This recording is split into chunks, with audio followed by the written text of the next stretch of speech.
Hello, I'm Al Hooper, and you're listening to the Northern Report.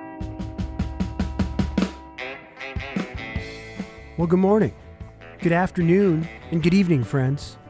Welcome to the Northern Report. I'm your host, Sean Burns, and I'm coming right at you from Winnipeg, Manitoba, Canada. Here on the Northern Report, I aim to shine a light on emerging and existing Canadian talent, as well as some of the legends we're still lucky to have with us. My guest on today's show is Al Hooper. A member of the New Brunswick Country Hall of Fame and an East Coast Music Award winner, Al Hooper has been entertaining audiences for over a half century, and he's still going strong. Star of stage, radio, and television, Al has released over 50 albums and recorded for Paragon, Dominion, Columbia, RCA, and TWA records over the course of his near 60-year career. Born in Back Bay, New Brunswick, Al spent the early years honing his music at halls, dances, and jamborees before moving to Toronto, where he formed the Blue Diamond Showband. The Blue Diamonds were recognized for several years as one of Canada's #1 show bands. I was so happy to chat with another Canadian country music legend who spent time in the trenches of Toronto's famed honky-tonk and tavern scene in the 1960s. Folks, I hope you'll enjoy my chat with the East Coast Ambassador, Al Hooper. So I guess maybe it's best to start early on. You're born and raised in New Brunswick? Yes, I was. I was born in Back Bay, New Brunswick, and I went to school there, graduated, and went to work here for a little while in office and for Corners Brothers. Then I moved to Ontario at an early age. You were already out of school by the time you ended up in Ontario? Oh yes, I was. Yeah, and I had a little band going here. We used to play dances and do like shows in auditoriums and school auditoriums and so on. And before I went to Toronto. Do you come from a musical background? Is there other musicians in the house when you were growing up?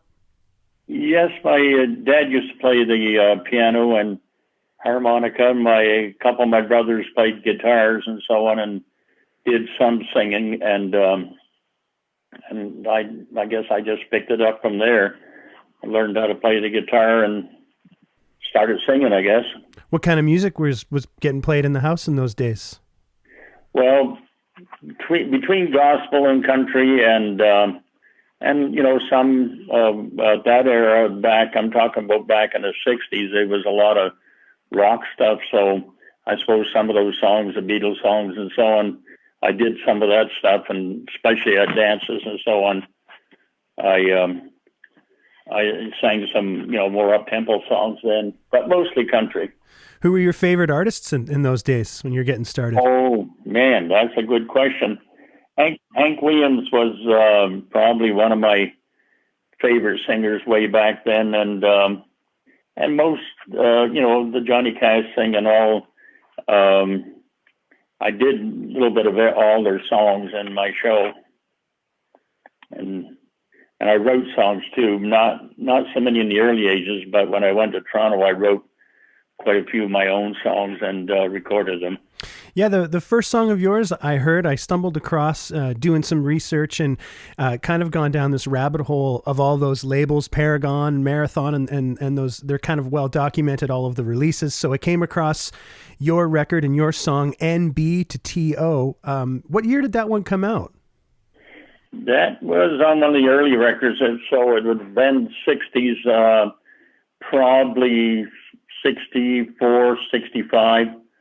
Because I went to Toronto in the early 60s, and I had the Don Valley Boys first as a band, and then I formed the Blue Diamond Showband, which we had together right until I moved back home again. Yeah, I kind of got some info on the Blue Diamond Band today, digging around. Did you guys formed in New Brunswick or in Toronto? In Toronto. That was formed in Toronto, the Blue Diamonds. And were they the fellas that played on most of those records in those days for you?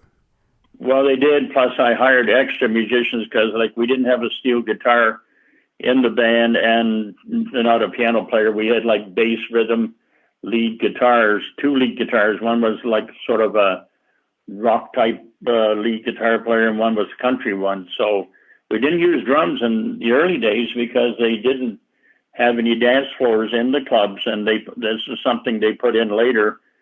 And we had a bluegrass guy that played about 15, 16 different instruments, Eddie Poirier, and so we could switch back and forth, and all the lead guitar players played bass. They all could switch around except me. I just played rhythm guitar and sang, and I led the band. So by the time you end up in Toronto, I guess early, mid-'60s, you had some experience playing live already from playing dances and stuff like that in New Brunswick? Yes, I did. I was playing at a real young age. I was doing shows, for dances, and we'd put on like a variety type show and charge people to come in for the shows and so on. And we use a lot of school auditoriums and Legion halls and things like that, whatever we could get a hall to play out of. And you're playing the hits of the day, playing the Beatles and playing Johnny Cash and playing your own songs as well yet?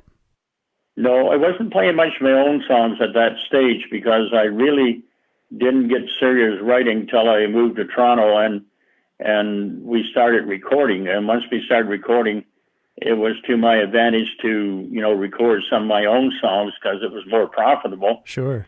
When we got airplay on our own songs, we made more money on them. So I started writing then. I probably wrote over 1,000 songs over the years, and I didn't record all those, but I probably recorded, probably close to 100 of my own songs over the years. So when you got to Toronto, did you have to work a day job there, or was there was the infrastructure for lots of live performing? Were you able to secure some gigs, kind of a regular circuit, pretty quickly?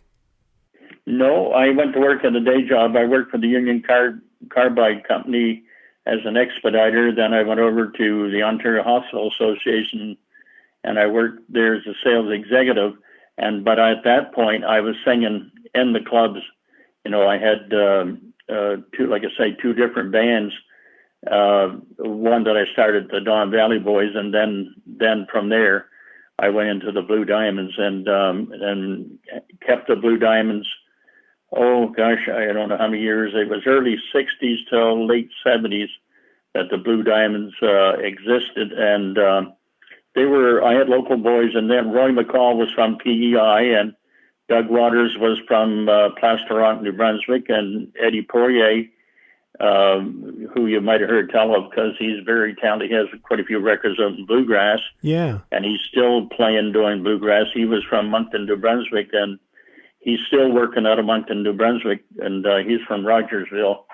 And so we were all Maritimers, and there's only a couple changes made towards the end of the Blue Diamonds. I had Shane Dory, and he was from Nova Scotia, and he did more of the pop and, the pop music. That's when the dance floors and so on were coming in. We had to do, we hated it because we had to cater to the dance floor as well as doing our own show. Yeah. So it really affected the bluegrass end of it because they didn't want to dance to the banjos and the fiddles and things like that. And so we made a couple changes. Shane Dory joined me then, and then later on was Roy Feener on drums. We had to put a drummer in to accommodate the dance floor. And Sherry Black, she was another singer, recording artist as well. She joined us at that point. So it was leaning towards more of the barroom honky-tonk country music thing in Toronto at that time.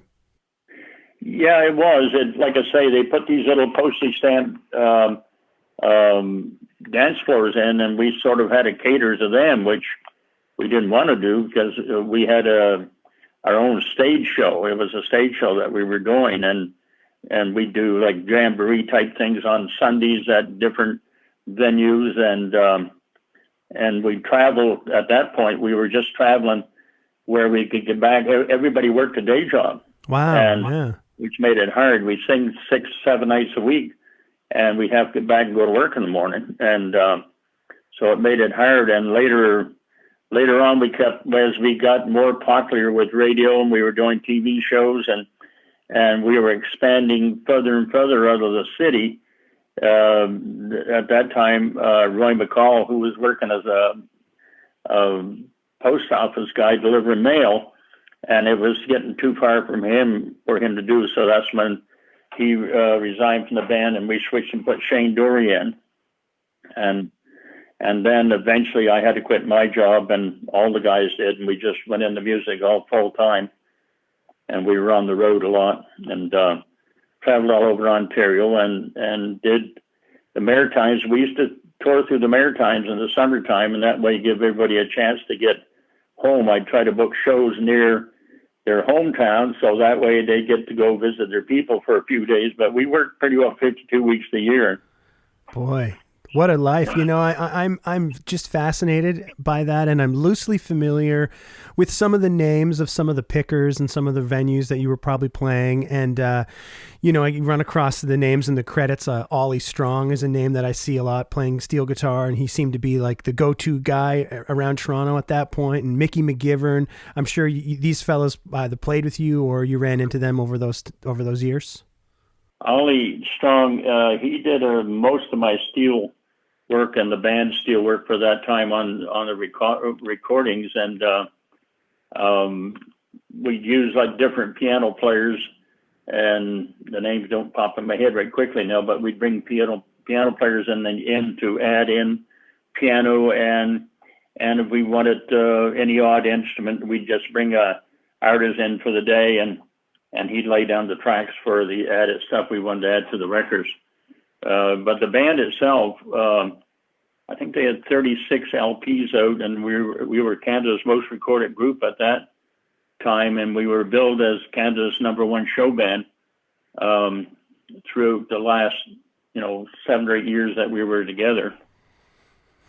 So I guess you said the band kind of got rolling in the mid '60s. Yeah, I wouldn't know. Well, I'm just trying to think. I went there in the early 60s, and I only had the other band for a short while, maybe a year, and then I put together the Blue Diamonds, and it would be early 60s, I would say, like 62, 63. We were together for I moved home in late 70s, so probably, 16, 18 years we were together. Wow, 6 nights a week. 6 nights a week, and sometimes 7. We do jamborees and stuff for like a family type shows on Sunday, outdoor parks and things like that. And we did all the local TV shows there too at the time, and the radio. We used to cover all the radio stations as we went. When we went into a town, I'd make arrangements to go do an interview with the DJs and so on at that time as well. How far were you traveling in Ontario outside of Toronto? Well, when we were still working day jobs, we were still going like 100 miles or so outside, and had to rush back and go to work and rush back the next night, get back. It was a tiresome thing then. And then we finally started traveling, most of us, I guess we all lived in Scarborough at that point. And then we started going way out of town, and covering things. And the money got to the point that we could make a living at it. And, of course, we were selling the records off stage and stuff like that at the same time. And when it got to the point that, everybody could make a living, then we decided to quit our day jobs and just go on the road. It seemed like when you were starting to pick up steam in Toronto, that Toronto was a bit of a hot spot for the country music and the honky-tonk stuff. And there was a lot of bands based out of there. Many of them, it seems like, didn't have to travel that far, and they were able to work, every week in the area. Who were some of the other popular local acts at that time, and some of the places that you guys would play at? Well, okay, Johnny Burke and the East Winds were pretty popular, same as we were. They were working in the Horseshoe. We took over for them at the Horseshoe Tavern, which was the most popular club in town. But we played all the nightclubs. I'm just trying to think here. They was like we started out. The first club we played in was the Glen Eagles Club and Rouge Valley, and then we played the Ben Lamont, the White Castle, Scarborough House. I'm just trying to think. The Cloverleaf, the Edison, Cousin Don's. I'm just trying to think of these off the top of my head. But we went in the Horseshoe. We played there for 2 years straight, and we worked with a lot of the American artists. We worked with, people like Bill Anderson, Mac Wiseman, and Gene Shepard, Skeeter Davis, Waylon Jennings, and oh gosh, I'm just trying to think. There's so many, and Lucille Starr and Ronnie Prophet. We worked with all those guys, and on package shows, and we stayed in the Horseshoe quite a while. That was good publicity for us because, like I say, we were always either fronting one of the American, one of the Americans fronting their show, and then once a month, like for 1 week, they'd feature us by ourselves, and then the rest of the other 3 weeks we were working with some American. We'd come out and do our show, and then we'd bring them on to do their show, and we worked with a lot of like the older singers, Wed Pierce, Tex Ritter, Mac Wiseman, and a lot of them, and like I say, we worked with most of them at the time that were coming into town, and the Edison Hotel. I don't know if you know of that one. Was on Yonge Street, and they used to bring in sort of like B acts, country acts to their place, and we worked with a lot there for a few times too with people like Ronnie Prophet and Orville Prophet and Lucille Starr and people like that. We worked there with them for a little while as well. So you guys would set up and you played at the Horseshoe like steadily for the whole year, and they would bring up these other acts and you guys would back them up as well? Yeah, we were in the Horseshoe, I think, almost 2 years, and Johnny Burke come out at that time. He had the East Winds, and we went in, took over for him. We were there mostly 2 years, and there were some of the bands or people out of Nashville would bring their own band. Oh. And when they did, we didn't back them up. We just do their front show, and then I'd introduce them, bringing them on. But a lot of the times, the management, they didn't want to hire the whole band out of Nashville, so they just hired the main artists, and and that way we'd back them up and save the club money, eh? I helped get Stompin' Tom in the Horseshoe when we left there. Like, after you play a place a long while, like you sort of get stale. Mm-hmm. I think you do anyway, and you're not doing enough fresh shows. So anyway, we left there, then we went back on the road again, but Tom took over for us. The manager, Jack Starr, said, "Oh, Tom was working a club down from us. He used to come in the afternoons and between matinee and Saturday afternoons and the Saturday night show, and we'd have dinner together." And I told the manager, I said, "You should get Tom in here, really." And he said, "Oh, I don't know." He said, "I don't know." He said, "This stomping on a board thing and all this." And I said, "I tell you, he'll fill the place, really." And he said, "You think so?" I said, "I know so. I bet you $100 he'll fill it." And anyway, I talked to him like that, and finally he took Tom in there, and Tom was in there right straight ahead for, I guess, 3-4 months after we left. 6 nights a week for 3-4 months. Yeah. And kind of building on that same sort of East Coast crowd and stories and songs that you guys were on. Yeah, he just filled it right up because he had a big following, Tom did. And you mentioned Gene Shepard and Lucille Starr. Those are two of my favorite country music singers from that era. Really? Yeah, I love Gene Shepard and that whole sound of her records in the late 50s and into the 60s. What was that like working with Gene? Gene was great. She was,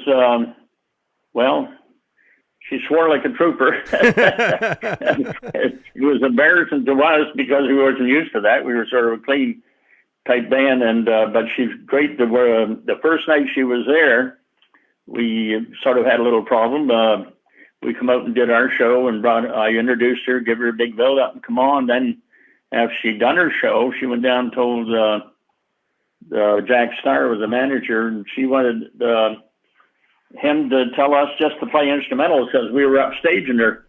And anyway, Jack Starr come and told me this, and I went down to the dressing room and I went in. I said, "Look, Gene," we have records out as well as you do, and we're going to make you sound just as good as we possibly can. But I can't cut my show down to do instrumentals because people expect us to sing, because we were 4 separate recording artists in the same show.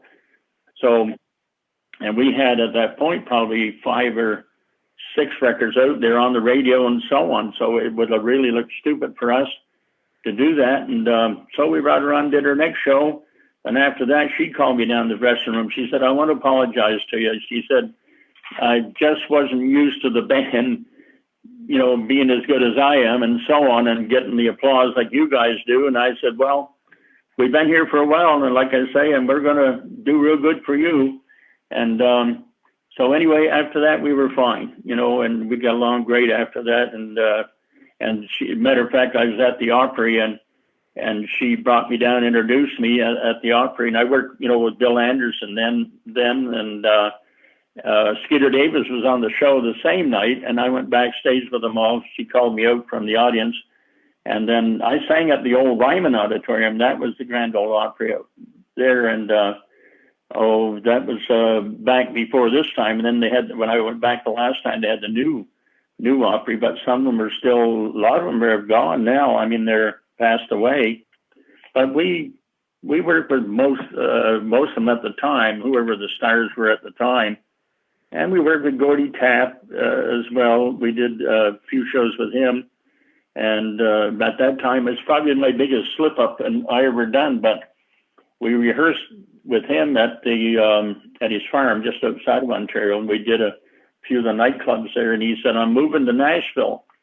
He said, I wish you guys would come with me. He said, I'd hire you all. He said, I'm going to be doing this new show at Nashville. And I said, oh, yeah. And but he didn't know what it was. They didn't have any name for it. And he said, you guys, would really fit in there because you'd play all the instruments and everything. And, of course, all the guys are married. And it was pretty hard to uproot everybody. And we didn't take it. And that turned out to be hee-haw.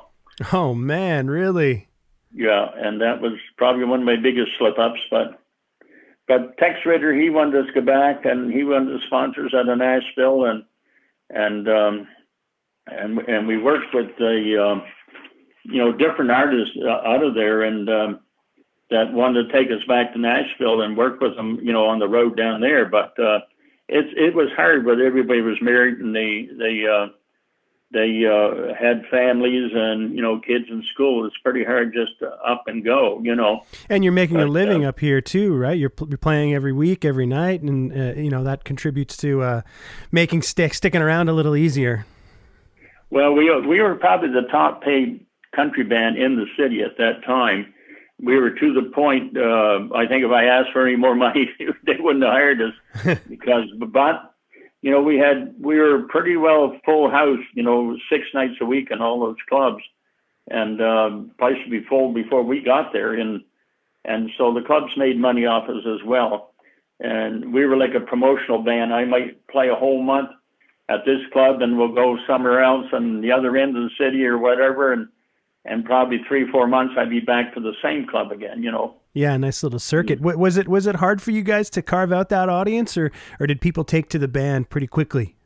Well, there was a lot of people there from the East Coast at that time. Everybody in the East Coast went to Toronto to work, and they so once they found out we were all from the East Coast and so on, they just loved us and followed us around everywhere we went. Every place we played, we'd had a big crowd, and most of them were East Coasters because there were a lot of East. Well, we had Toronto or Ontario people as well, but there was a lot of East Coasters from every province in New Brunswick and Nova Scotia, Newfoundland, and tons of them. And I originally started the talent show in the clubs to build up the crowds early in the week, and that I brought people up on stage and have them sing, and they thought that was a big opportunity to be able to come up and sing with us, and we give out prizes and for the night, whoever the crowd would pick for the best singer. So I started that in the nightclubs, and all the clubs picked it up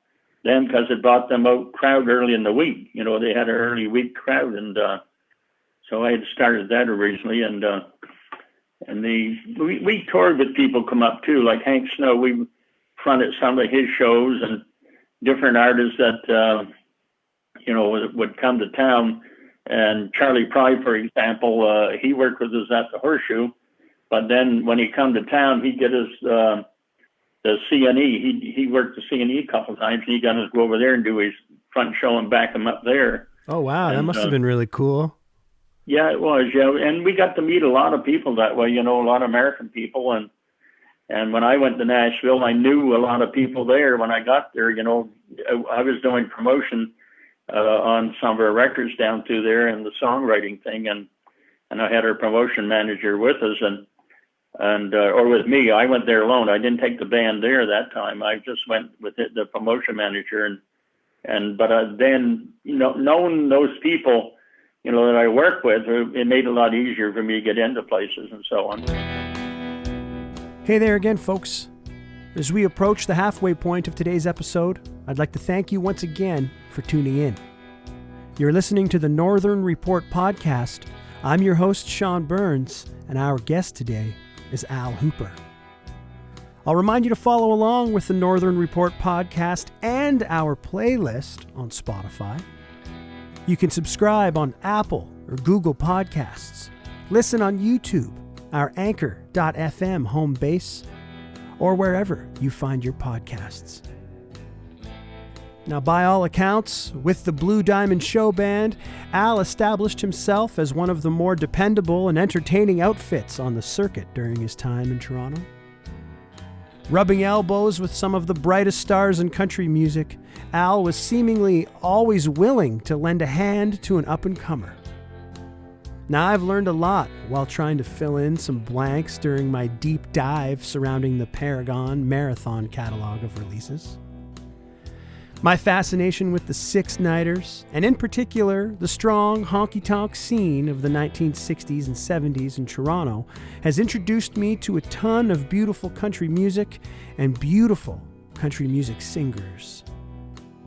I was immediately interested in learning and hearing more upon seeing that NB to TO album name and cover.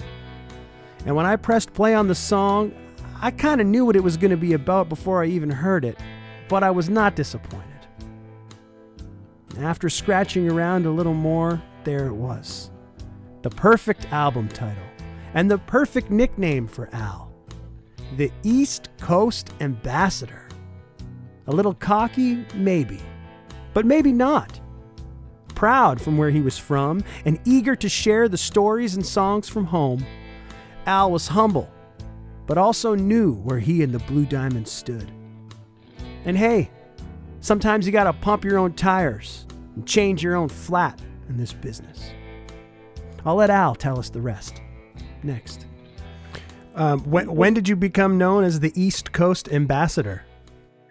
Well, we were always advertising the East Coast on stage, and one way or the other. And I wrote NB to TO was New Brunswick to Toronto, of course, and I wrote Beautiful New Brunswick and few other songs, and the PEI guy, Roy McCall, he would sing PEI songs, and we do the Nova Scotia home type things, and everybody started calling me the East Coast Ambassador. Said, you're always bragging up the East Coast. And so they gave me the name, the East Coast Ambassador, and I think we used that on a couple of records and some of our promo stuff. It's a great handle and a really great angle. And if the large portion of your audience is Maritimers, I bet they really respond to that. That must have been really cool to be known as the East Coast Ambassador. And there was probably a bunch of you fellas from down east in Toronto at that time making country music in the circuit. There was a lot of bands, and a lot of them that we'd run into or we got to know. They were a lot of East Coasters, had bands in Toronto and going at the time and playing the clubs, same as we were. And most of them didn't play steady like we did. They'd play maybe a weekend here or a week here, and then they'd be off for a while. Then when I started booking them, of course, they all wanted, that's why I had so many. I had to cut them off. They all wanted to book with me because they knew we were playing the better clubs, and they wanted to get into these places. And I did. I got a lot of them in there, if they qualified, of course. But I got a lot of them in the better clubs during that time. These days, it seems like almost everybody is set up to record at home, at least some semblance of a respectable sounding product. And I imagine it was a lot different in the 60s. From what I've been able to dig up, you recorded for the Paragon label and Dominion record label, and there was a release on Columbia Records as well? Yeah, we worked for Marathon, Paragon, Allied Records. Those were some of the early ones. And then we went to Dominion Records. And then RCA, we recorded for RCA. And then when I moved back home, I was still under contract to Columbia Records. And then, that contract sort of ran out, and I had my own label at the same time. TWA Records is my own label, and I have Winmar Publishing. So I kept them up, and I recorded through them now. I use my own recording label, or record label, and that's what we've been using for the last few years since I've been home. But I imagine in those days when you're not able to record so easily from your basement or your house or wherever, that you're kind of at the mercy of these labels. Were these sort of traditional record deals where they were fronting the money and getting their investment back from your sales? The early ones, all the early ones were, but when I put them through my own label, I have to pay the bills but the early labels, they paid for all our recordings and so on. Did they have a hand in what songs were selected, or was it just like they were covering the expense and you guys were going in and doing your thing? Well, they'd have some. They might, say, well, we want to keep this bluegrass or this country and more little pop to it or something, but they really didn't tell us what to record. And we were selling, all our records were in all of the Kmarts and all those other Zellers and all those stores at that time, right straight across Canada. You could buy our records in all those stores. And so they were making the money off us because some of the early labels that we were with, they didn't pay the royalties and things like that, and they eventually went bankrupt and without paying. They signed a lot of people up because everybody wanted a record in those days, and I sold records off stage between every show, and jamborees. I'd hire girls to come in and sell my records, while we'd be on stage singing, but they. When we got with the bigger labels, like Dominion wasn't that way. Dominion was good, and Columbia and RCA, of course, they were good to us. They paid for everything, and they line up big promo things that they were having, or big shows, and they'd get us on those, and just to promote our records and stuff as well. Paragon became Marathon, right? Paragon became Marathon, and then they became Allied Records, and I think they went bankrupt eventually. And when I moved home, the bank called me and wanted me to buy, because they were going bankrupt, wanted me to buy them out. I just moved home, been home about 2 weeks, and they wanted me to take over the whole thing, and they had like thousands of LPs still in the warehouse. They all went with it, and they offered the whole works to me for $1. Oh man! And it was awful tempting to move back, but I thought about it, and I said, no, I've done that scene. I'm gonna move home, and I'm back home, and I'm not going to come back. And like I say, I built my own nightclub within 5 or 6 months. I had my own nightclub going, and we had a steakhouse and seafood. We had a lot of the business people come there during the day for meetings and so on, and we had entertainment like 3 to 4 nights a week. And I sang there every Thursday night when I was in town, and when I wasn't, I'd have someone fill in. And I hired bands on the weekends to play there. Like local and regional bands? Yeah, from the area, not right from the direct area, but from, say, St. John to Penfield, or all around the province. The bands would, want to come and work there. And so I hired them all around everywhere. And I had that nightclub for quite a while until the highway decided they wanted to put a road through it. And that ended that. they put a turn in the road going to another small town. They built a major highway out by the front, and then they put an access right through the middle of my nightclub. They stole it from me, to be honest with you, at the price they paid me for it. Well, but anyway, yeah, you flipped the script and you go back to NB from TO to open Al's Red Lantern in Penfield, New Brunswick. Was that club already operating as a restaurant or something? Did you buy that, or did you start it from scratch?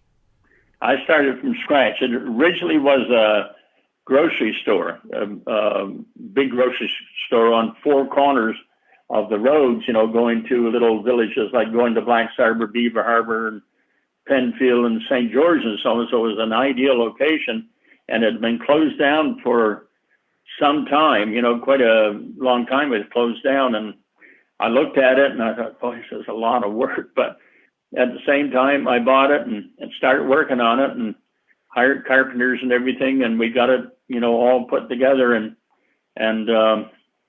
I said, well, I'm going to build a club and a restaurant out of there. So I got the license for all the restaurants, and we had the only steakhouse in within 30, 40 miles. And the same way, the seafood that we had then, we had people coming from everywhere for seafood.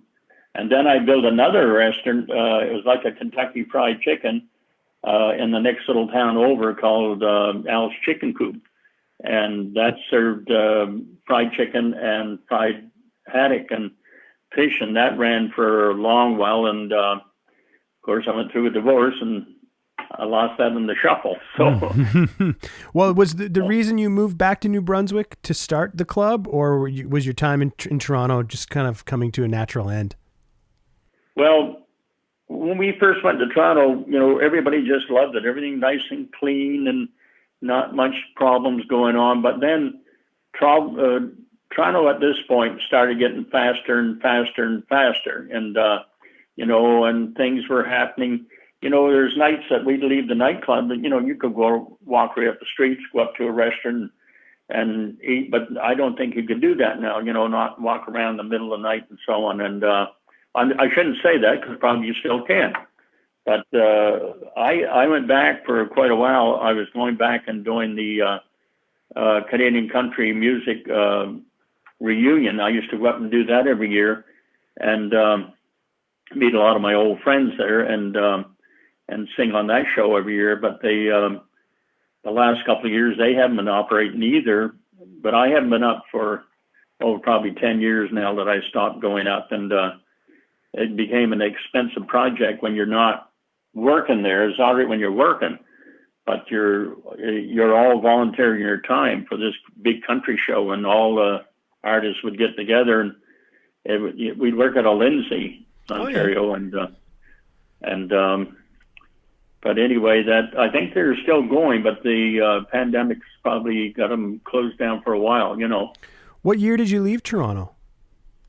Oh, it was the late 70s, probably 70, around 78, 79. Was the scene still thriving? Was still lots of work, lots of country music locally happening? We were booked 2 years in advance when I left.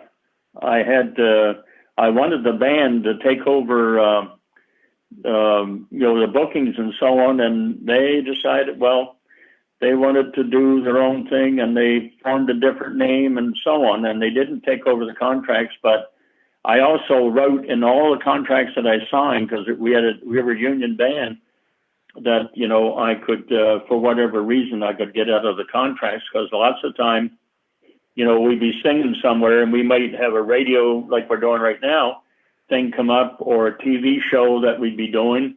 And I wanted an out to get out of the contract for a day or two, or, for the week. So I got out of most of the contracts, and having a booking agency made it a little easier, because I filled in all their contracts with other bands.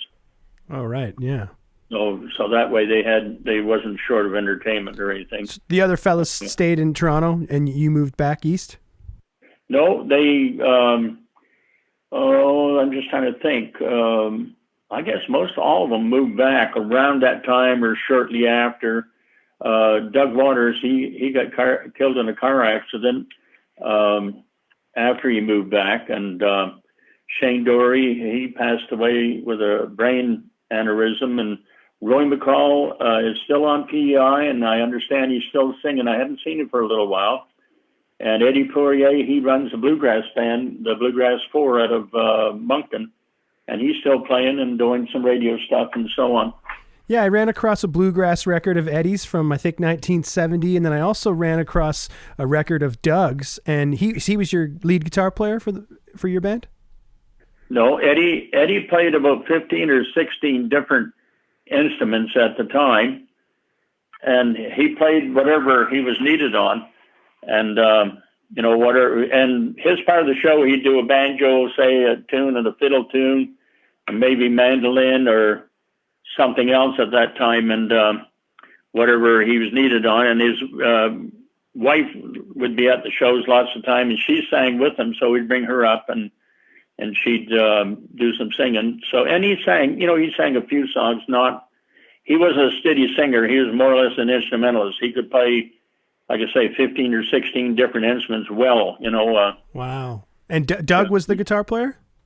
Doug was a lead guitar player, but Doug could also play bass and some mandolin and a little bit of this. And Roy McCall could play, 6 or 7 different instruments at least. And then Shane, when he joined the band, he could play 2 or 3 different things. And so they could all move around except me. And I was fronting the show anyway, and I'd feature each one of them, when their turn comes up. But if, we had to move around, we need a different guitar player. They all could play bass, every one of them. And they all could play multiple instruments. So we were never stuck on what instruments we were going to use in a song. I find it so interesting that they were, your band at this time, but at the same time, they're putting out records on these labels as well, like their own solo records. Yeah, that was the idea of our show. Like, we had 4 featured recording artists under the same show, which could, offer us, we had so much variety in our show that we could do just about anything. And Shane, in his early years, was Elvis Presley's sort of impersonator, and he was doing all the pop stuff. And like, I knew him from back home here. I went to school with him, actually. And he could do all the Beatle type stuff and so on. And he did a lot of that on the show. Okay. And so you had a pretty well-rounded show. Oh, yeah, we could cover just about everything. I mean, if you didn't like my singing, you might like the next guy. If you didn't like that, you might like the next guy. It was that type of deal that you didn't have to sit and listen to one artist all night. You had 4 different artists entertaining you all the time. I like that. It's such a strong focus on providing the people with a real show, not just like a good band on stage playing songs, but you're giving people some variety in your act. That's why we were called a show band. We did mostly show. We were there, like I say, when the dance floors come in, it sort of hurt us. It really hurt us, because I had to think every show we're doing, what can we do dance tunes rather than show tunes? You know what I mean? And, yeah.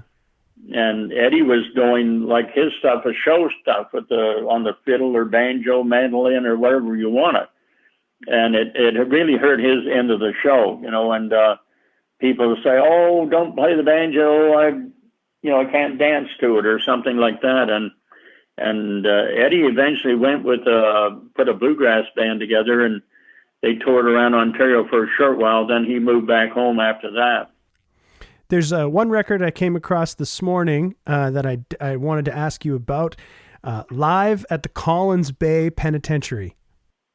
Right. We were the first Canadian band to go into the penitentiary at that time. Wow. And our Pomo guy got the newspapers and everything to go in with us. And that was quite an experience to do that, because, when we got there, we had to bring all of our equipment in through one group of doors and bars and leave them behind us, and then go to another locked door. We went through 3 different locked doors just to get in. left her stuff behind us. And the warden said, "Oh, it'll be on stage for you when you get there. And we have people here that will tune them for you, too, if you want us to." And I said, "No, I'd rather let the band do that, because each guy had their own little thing, and sure. And I didn't want them fooling around with the instruments." And he said, "The only thing I'll ask of you, if you break a string, put it in your pocket. Don't leave it on stage for whatever you do." And he said it's one of the worst weapons that they could have in their hands in here, because you could cut someone's throat with it, eh? Wow, how many inmates were you guys performing in front of there? Oh, Lord, they must have been, oh gosh, I wouldn't want to say, probably 800 to 1,000 maybe. Wow, what year was this? Do you remember? Not right off the top of my head, but probably around 73, 74, somewhere in there. Wow, that's such a great idea. Like, the classic Johnny Cash prison records, and it's a lost thing. It's really cool that you guys had the chance to do that, and it's on record. Well, we had a captive audience there, and we taped the whole show out of there. And the warden warned me. We took a girl in with us too. We took a girl singer just for the benefit of the guys that was there, and they had guards all around on alcoves up above the whole room all the time with rifles. And but I did get down the audience. My Lord, there was guards come from everywhere. And I just went down to say hello to a few people, and she went with me. And they wasn't long getting us back up on stage and so on. And but they had and I brought a guy from the audience up. This is a little strange story. They had told me he was a guitar player and so on, really good. And I said, "Oh, I'll bring him up if he wants to." And I brought him up, and he was excellent. And guitar player, let him play with us for a little bit. And then I asked him the story afterwards, what happened. And he was entertainer too, and worked the nightclubs and so on. And he come home one night early and caught his wife or whatever. And well, maybe I shouldn't be telling this story, but anyway, he was one of the nicest guys you ever talked to, but he was charged with murder, and he was in there, and and that's. But he was, as far as actually the newspaper, I had to get permission. Everything we did in there, we had to sign clear of it, and or get the prisoners signed clear of it, and we had his picture in the paper, coast to coast. His picture was out in front there with playing guitar, and they thought it was pretty good. But that story was covered right from coast to coast by all the newspapers. Do you still have copies of all those records from the 60s and 70s that you made in Ontario? Most of them. There's 2 or 3 that I'm missing. The only thing is, like, we went through the 8-track thing and the cassette thing, and I'm missing some of those. I think I was missing 2 or 3. Like, they just put us in the archives here in New Brunswick to show you how old I'm getting. But my wife and I, I was talking to him about something else, and he asked me what I did, and I told him, and they said, "Oh, we're just the person we want to talk to." He said, "We're looking to put someone in the archives. We don't have any entertainers in there." So they're just finishing that off now, and you can go into the archives in Fredericton and sit down, and they'll play a lot of the records I gave them, and they copied them all. Some of their TV shows that I had copies of, they did it all, and the whole story on us, and you can just go and sit down, and they'll ask for us, and they'll bring it up and show you. Oh, that's so cool. So when you go back out to New Brunswick and you're running the Red Lantern, you continue to record, but for your own label? I recorded under my own label then, TWA Records, and we put our records in the stores and so on under TWA. And hopefully we're going to make our money back on each one. We usually do, and we sold them off a stage and so on, and we still do. Like I just did that record. The last record I just did was my 51st album over the years, and I said it's going to quit at 50, but I had nothing to do, so I did another one, and I had it all ready to go anyway. But That's great. Yeah, I was going to say 51 albums is quite an impressive feat and a really great catalog that you've been able to amass over these years. There's a lot of them, a lot of your old stuff is people have kind of uploaded those old records from those Paragon and Marathon record labels onto YouTube. And that's, I think, where I found a bunch of your stuff. Is Waiting for My Hanging a song that you wrote as well? Yeah, I wrote that song as well. And actually, I wrote that when we were doing the prison show. I wanted something to fit that era, or fit what we were doing then. And I wrote, I think, 30 Days, $30, which was a talking song, and I did for that particular show as well. Sure. I really do like your version of the Roy Payne song, Holding Up the Wall. Was Roy a friend of yours? Roy was a friend of ours, and he's done shows with us over the years, and so on. He was a fantastic writer. Roy wrote a lot of songs for the American people as well, but that's one he wrote, and I really liked it. So I did that one, and I think I did another one. I'm trying to think of the name of it off the top of my head on my new record. I did one other time too, was the Maple Leaf song. He wrote that all about Canada, and I've recorded a few of his songs over the years. I haven't seen him for a few years now. I used to see him when I used to go in and do those country reunion shows in Ontario, but I haven't seen him for a few years. And I haven't heard any new songs on the radio from him, so I don't know if he's still singing or what's going on with him. He was in the same sort of circuit as you guys were in the 60s and 70s in Toronto? Yeah, he did, and he played a lot of clubs, and when he wasn't working, he'd come in. We worked all the time. He'd come in and see us in the clubs, and I'd bring him up, and he'd sing with us, and so on. And he was a fantastic songwriter. He should have been really down in the States and writing for all American artists. He did some, and Gene Watson, I think, did a few of his stuff, and a few of the other people down there. But I guess he was happy just being where he was, so... Well, Mr. Hooper, I've taken up enough of your time. I'd like to thank you very much for sharing your story with us here today. You were in Toronto at such an exciting period of time for honky-tonk and country music. Appreciate you shining a little bit of a light on that for me. And, congratulations on what remains a fruitful career. I keep saying every year I'm going to retire, but I haven't done it yet, so... No, you're a lifer. You're a lifer. Well, I think I am. Thanks again, Al. Okay, Sean. Thank you. Take care. I know. Well, friends, I hope that you enjoyed my chat with the East Coast Ambassador, Mr. Al Hooper. Thanks again to Al for taking the time to share his story with us. You can find some of his more recent material wherever you're streaming music for a nominal monthly fee, or I'll suggest you go down that YouTube rabbit hole to sample some of those early recordings. Follow along with the Northern Report Spotify playlist, where you can hear music from the folks that I've covered in the Honky-Tonk Times column, as well as here on the podcast. If you're digging the show, I respectfully request you subscribe, follow, like, share, or leave us a rating wherever you do that kind of thing. And thanks for taking the time to do so. Our logo was created by Boots Graham of Boots and the Hoots, Central Alberta's finest honky-tonkers. Music on the show today courtesy of Sean Burns and Lost Country, The Divorcees, and Skinny Dick. From local legends to regional stars to the cream of the Canadian crop, you'll find it all here on the Northern Report. Thanks for tuning in, folks.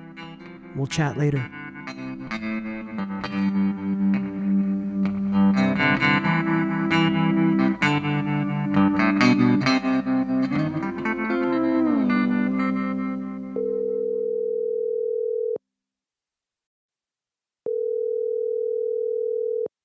Hey, you got something good for me?